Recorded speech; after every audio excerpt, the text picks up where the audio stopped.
एखादा व्यक्ती समोरून कितीही व्यवस्थित दिसत असला तरी त्याला आतून काही शारीरिक वेदना आहे, त्याला शारीरिक आजार आहेत, हे जोपर्यंत तो आपल्याला सांगत नाही, तोपर्यंत आपल्याला कधीच समजत नाही. बॉलिवूडमधील दबंग सुपरस्टार सलमान खानला इतके 2 विचित्र आजार झालेले आहेत, की याबद्दल आपल्याला कधीच माहीत नव्हतं. मागील काही दिवसांपूर्वी सलमान खान जेव्हा कपिल शर्माच्या शोमध्ये गेला, तेव्हा त्याने त्याच्या 2 आजारांबद्दल सांगितले. सलमान खानला ट्रायजेनल न्यूरोलॉजिया हा एक आजार जडलेला आहे.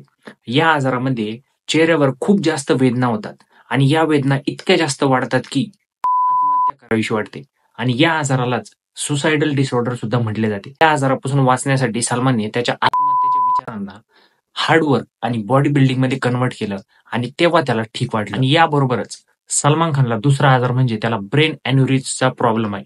ब्रेन अॅन्युरिझम म्हणजे सलमान खानच्या मेंदूमध्ये रक्तांच्या शिरामध्ये एक गुच्छा बनलेला आहे आणि तो गुच्छा कधीही फुटू शकतो जर सलमान असंच एखाद्या ॲक्शन सीनमध्ये किंवा पिक्चरमध्ये काम करत राहिला तर. पण तरीसुद्धा सलमान त्याच्या पिक्चरांमध्ये काम करतो आणि ॲक्शन सीन सुद्धा करत असतो.